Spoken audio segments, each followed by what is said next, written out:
10 জনকে বোকা বানিয়ে ফ্রি কিক থেকে গোল আদায় করে নিলেন লো সেলসো আলভারেজদের বুনো উল্লাস, রীতিমতো জর্দানকে উড়িয়ে দিল আর্জেন্টিনা। লিওনেল মেসি সত্যিই মুগ্ধ হলেন, ধন্য হলেন। তার কাছ থেকে শিখেই লো সেলসো 10 জনকে বোকা বানিয়ে অসাধারণ গোল করলেন। আলভারেজ লো সেলসোদের এমন ভয়ঙ্কর সব গোল দেখে যেমন ছিল লিওনেল মেসির রিয়াকশন। জর্দানের বিপক্ষে পূর্ণ পয়েন্ট পেলেই গ্রুপ চ্যাম্পিয়ন হবে আর্জেন্টিনা, এমন অবস্থায় শুরুর একাদশে ছিলেন না আর্জেন্টাইন মহা তারকা লিওনেল মেসি। তবে তাতে কি, মেসি ছাড়াই যে আর্জেন্টিনা আগুনের মতো খেলল। 5তম মিনিটে মাঝমাঠ থেকে আলভারেজ বল পাস করে দেন লো সেলসোর কাছে। লো সেলসো কিক নিয়ে অসাধারণ গোল আদায় করে নেন, কিন্তু ভিআর ডিসিশনে দেখা যায় গোলটি ছিল অফসাইড। তাতে করে হতাশার মাত্রা বেড়ে যায় আর্জেন্টিনার। তবে তাতে কি ঘুরে দাঁড়িয়েছে আর্জেন্টিনা বাঘের মতো খেলেছেন।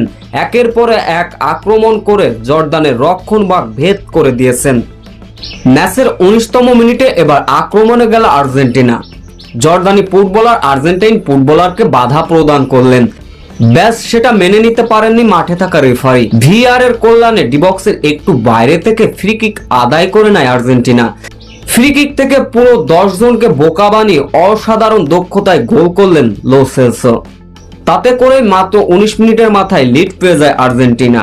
এরপর ম্যাচের বয়স যখন 31 মিনিট, আবারও আক্রমণে গেল আর্জেন্টিনা। আর্জেন্টাইন এক ফুটবলারকে মুখে লাথি মারলেন জর্দানি ফুটবলার। ব্যাস রাগান্বিত রেফারি সঙ্গে সঙ্গে বাঁশি বাজিয়ে দিলেন। বাঁশি বাজিয়ে বললেন এটা প্লান্টি থেকে অসাধারণ গোল করলেন লাউতারো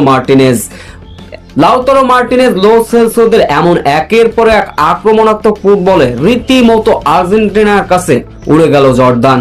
লো সেলসোর অসাধারণ গোলটি দেখে রীতিমতো মুগ্ধ হয়ে গিয়েছিলেন ডাগ আউটে থাকা লিওনেল মেসি। লুকোচুরির মাধ্যমে লো সেলসোকে দেখছিলেন, বাহবা দিচ্ছিলেন, উৎসাহ দিচ্ছিলেন। যেন লিওনেল মেসির হাত ধরে লিওনেল মেসির কাছ থেকে কিছু শিখেই আর্জেন্টাইন ফুটবলাররা নিজেদের উন্নতি করছে।